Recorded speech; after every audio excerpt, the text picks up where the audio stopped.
সকলকে স্বাগত জানাই আপনাদের প্রিয় ইউটিউব চ্যানেল স্টাডি বাংলা 24/7-এ। আজকের এই ভিডিওতে ত্রিপুরা ইউনিভার্সিটি বিএ 4 সেমিস্টারের পলিটিক্যাল জেনারেল স্টুডেন্টদের ইউনিট 4 থেকে একটি 10 মার্কের খুবই গুরুত্বপূর্ণ কোয়েশ্চেন নিয়ে আলোচনা করব। থাকছে আপনাদের এই ভিডিওর মধ্যে আপনাদের কোয়েশ্চেনের আনসার সম্পূর্ণ বিশ্লেষণ। তাছাড়াও আপনারা এই আনসারটি আপনারা পিডিএফ লিংক আপনারা টেলিগ্রাম গ্রুপে পেয়ে। তো ভিডিওটি শুরু করা যাক। তো প্রশ্নটি হচ্ছে মূলত discuss the silent features of the constitution of China, PRC. PRC means people Republic constitution, অর্থাৎ গণপ্রজাতান্ত্রিক চীন, এটার বাংলা অর্থ হচ্ছে। প্রথমে আপনারা ভূমিকা লিখবেন, ভূমিকার মধ্যে এভাবে লিখবেন যে, তো ভিডিওর মধ্যে যেভাবে বিশ্লেষণ করা হচ্ছে সম্পূর্ণ লিখবেন। ভূমিকা প্রথমে দিয়ে চীনের নতুন সংবিধান 1982 সালের 4 ডিসেম্বর পঞ্চম জাতীয় কংগ্রেসের অধিবেশন গৃহীত হয়েছিল। এই সংবিধান 1975 এবং 1978 সালের শাসনতন্ত্রের সঙ্গে সামঞ্জস্য রক্ষা করে রচিত হলেও এতে অভিনবত্ব লক্ষ্য করা যায়। তো এভাবে আপনারা ভূমিকাটি লিখবেন। তারপরে চীনের সংবিধানের বৈশিষ্ট্য, মূল যে বৈশিষ্ট্য রয়েছে সেটি শুরু হবে। যেমন সংবিধানের প্রস্তাবনায় বলা হয়েছিল, পৃথিবীর অন্যান্য দেশের লিখিত সংবিধানের ন্যায় গণপ্রজাতন্ত্রী চীনের সংবিধান প্রস্তাবনার সংযুক্ত হয়েছে।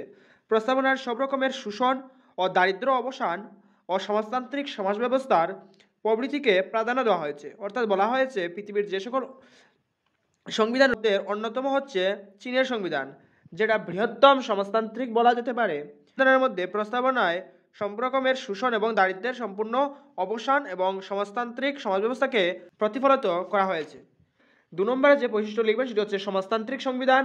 এটার মধ্যে লিখবেন, গণপ্রজাতান্ত্রিক চীনের সংবিধান সর্বপ্রধান বৈশিষ্ট্য হলো এর সমাজতান্ত্রিক চরিত্র। চীনের সংবিধানের 1 নং ধারায় এই সমাজতান্ত্রিক কথাটি উল্লেখ করা হয়েছে। 3 নম্বর বৈশিষ্ট্য লিখবেন নাগরিকের মৌলিক অধিকার ও কর্তব্য। এর মধ্যে লিখবেন, চীনের সংবিধানে 1882 সালের নাগরিকদের মৌলিক অধিকার এবং মৌলিক কর্তব্যের কথা উল্লেখ করা হয়েছে। আলাদা করে আপনাদের নাগরিকের মৌলিক অধিকার এবং কর্তব্যগুলি শিখতে হবে ইউনিট 4 থেকে চীনের। 4 নম্বরে যে বৈশিষ্ট্যটি লিখবেন সেটি হচ্ছে শাসনতন্ত্রের অধিকার। এর মধ্যে লিখবেন, গণপ্রজাতান্ত্রিক চীনের সংবিধানের অন্যতম বৈশিষ্ট্য হল শাসনতন্ত্রের প্রাধান্য। প্রস্তাবনার এটিকে দেশের সর্বোচ্চ আইনগত ক্ষমতা বলে উল্লেখ করা হয়েছে। 5 নম্বর বৈশিষ্ট্যের মধ্যে লিখবেন স্থায়ী কমিটির অস্তিত্ব। আপনারা এর মধ্যে লিখবেন, চীনের সংবিধানের একটি অভিনব বৈশিষ্ট্য হলো স্থায়ী কমিটির সৃষ্টি। এই স্থায়ী কমিটি হলো ক্ষুদ্রতম আইনসভা, যা দেশের আইন শৃঙ্খলাকে রক্ষা করে।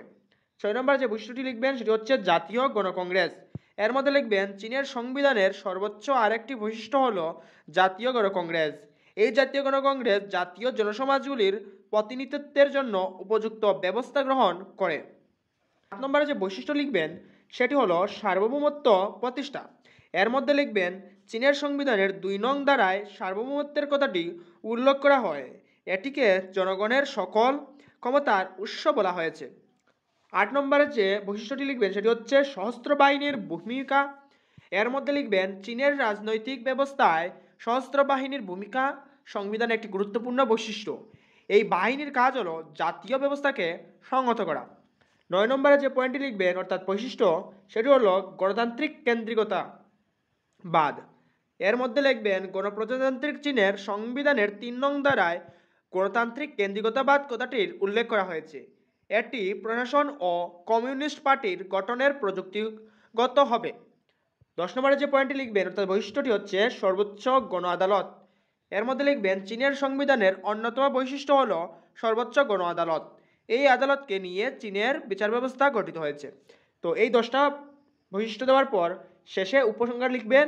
উপসংহারের মধ্যে লিখবেন এভাবে যে, উপরিক্ত বৈশিষ্ট্যগুলি ছাড়াও চীনের সংবিধানে আরও নানা গুরুত্বপূর্ণ বৈশিষ্ট্যগুলি রয়েছে, যেমন ব্যক্তিগত সম্পত্তির অধিকার, অর্থনৈতিক পরিকল্পনা, উচ্চপদস্থ পদের উদ্ভব প্রভৃতি।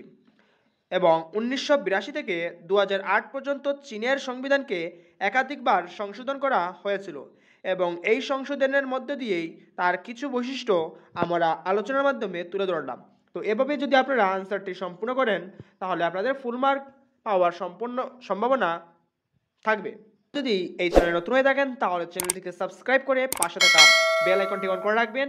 তাহলে যখন এই ভবিষ্যতে আরও গুরুত্বপূর্ণ ভিডিও নিয়ে আসা হবে আপনাদের কাছে সরাসরি নোটিফিকেশনটি সবার আগে চলে যাবে। এবং সম্পূর্ণ আপডেটের সাথে যুক্ত থাকতে আমাদের টেলিগ্রাম গ্রুপে অর্থাৎ টেলিগ্রাম চ্যানেলে জয়েন হতে ভুলবেন না।